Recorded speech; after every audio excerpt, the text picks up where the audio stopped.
Hey, what's up everyone? So my name's Rob, and this is a course on an introduction to statistics for the psychological sciences. And we are on the lab portion, lab 8, which is on how to conduct a correlated groups t-test using SPSS.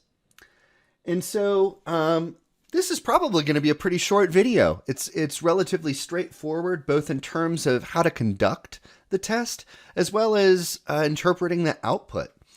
So if you haven't already, be sure to watch the actual lecture video on how to conduct a correlated groups t-test by hand, and that'll give you a lot of, more of, the conceptual features of the correlated groups t-test and all the hand calculations. But here we're going to use SPSS to really speed that process up. And so let's just dive into an example problem. So the problem we have today is about a lifestyle upgrade program, right? And so it says 15 individuals took part in a lifestyle upgrade program, which included components of fitness as well as healthful eating. The director of the program assessed a measure of overall health before and after the exercise program on all subjects. This health inventory included physiological tests and survey items, and the scores ranged from 0, which meant low health, least healthy, to 20, or most healthy. So the director believed or hypothesized that this exercise program would increase participant scores on the health inventory. Okay, so how do we know this is a correlated groups t-test? Well, it's because it is a within subjects design where we have the mean of a person and then a mean of the same person before and after.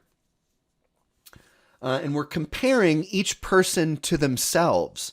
So each person is serving as their own control. So we're going to take their health score before they entered the lifestyle upgrade program, and we're going to compare it to the health score after the lifestyle upgrade program. So how do we do this? Well, let's jump into SPSS here, and we can see we've got data. If we go into variable view, we can see we have two variables.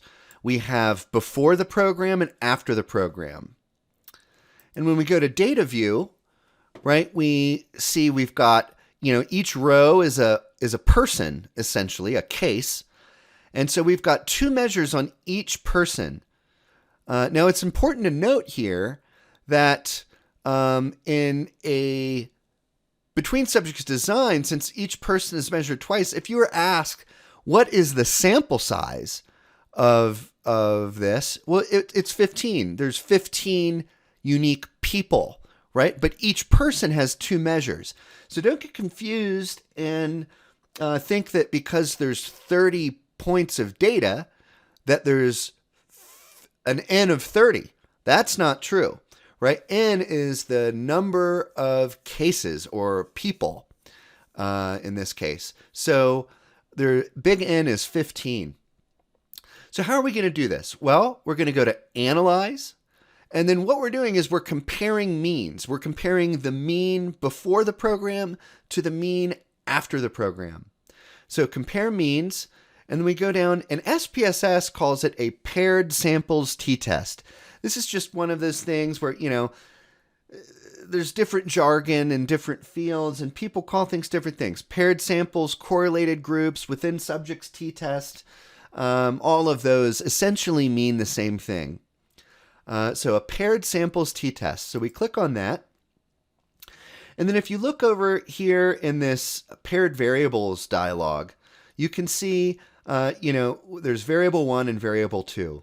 Now, if you think about how the t equation is structured, you could think of variable 1 as the first thing entered into the t equation in the numerator, and variable 2 is the second that's entered in the numerator.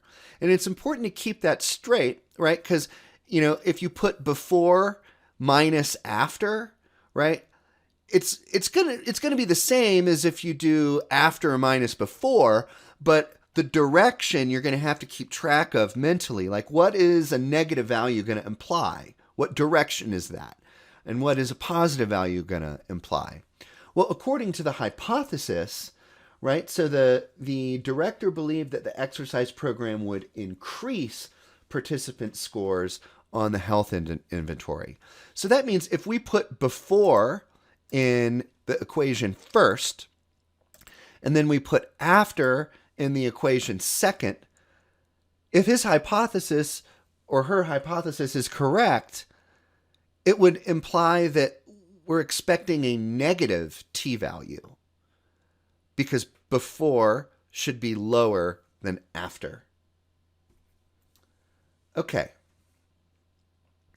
So, as I said, this is actually pretty straightforward. We really don't need anything in the options section. And in this class, we're not going to go into bootstrapping, but, we want to make sure we have estimate effect sizes selected. That'll give us a value of Cohen's d. And we're going to use the standard deviation of the difference as our denominator. And so after that, all you do is click OK, and you're going to get an output window. And so we can see here in this first box, we have basically the descriptive statistics, right? We've got the mean of before, the mean of after. We've got the number of observations for each. We've got the standard deviation for the before distribution and for the after the health program distribution, and then a standard error for each of those.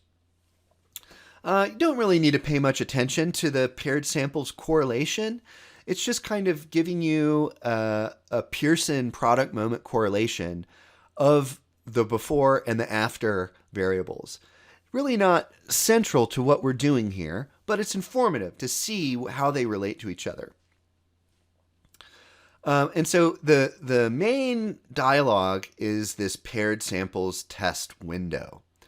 And so what it's looking at is it's looking at mu sub d, in other words, the differences between means, right? And so this is the difference between the two mean values.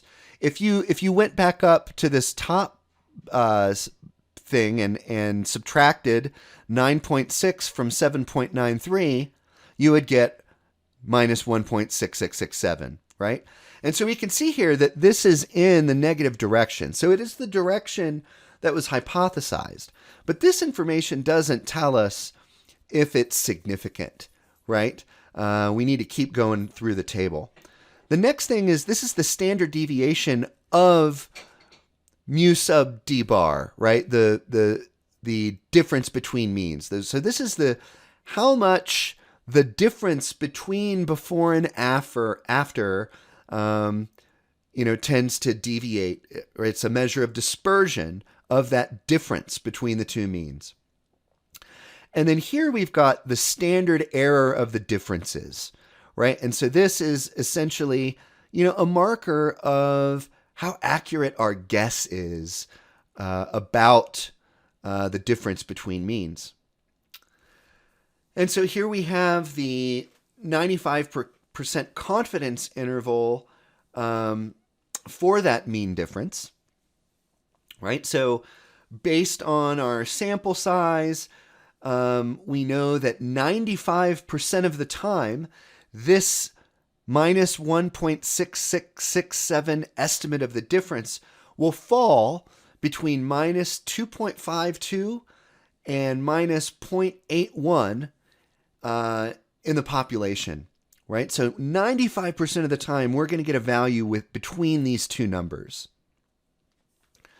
So our observed value of t is minus 4.183.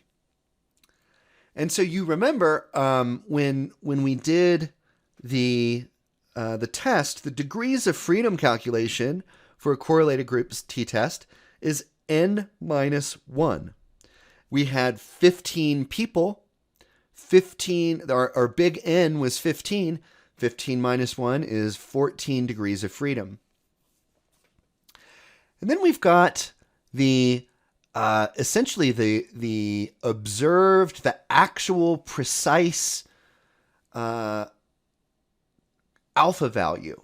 Right now, if we set our alpha at 0.05, we want this number to be lower than 0.05 for it to be significant. And what we're seeing here is that 0.001 is less than 0.005.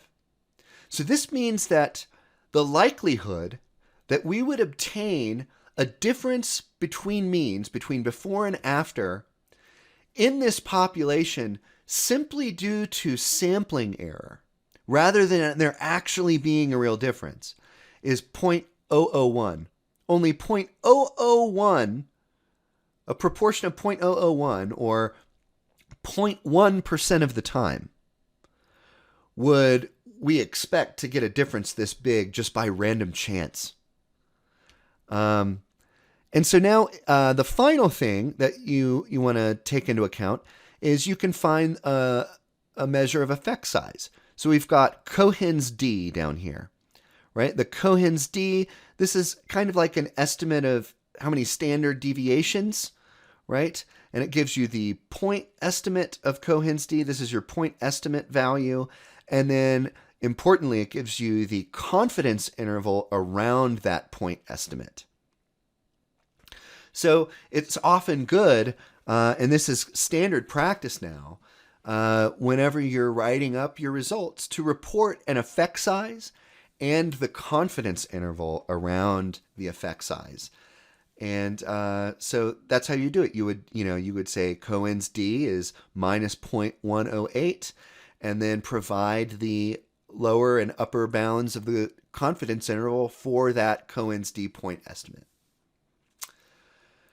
So with all this information, you can take it and basically plug it back into the write-up template, and you'll be able to write these results up in APA style. We have even more information here than we did when we computed everything by hand, but now you've had the opportunity to compute confidence intervals by hand, correlated groups t-tests by hand, and here we can see that once we get acquainted with SPSS, it's able to crunch through all that in a much more simple way. We just have to be careful in terms of how we interpret the output.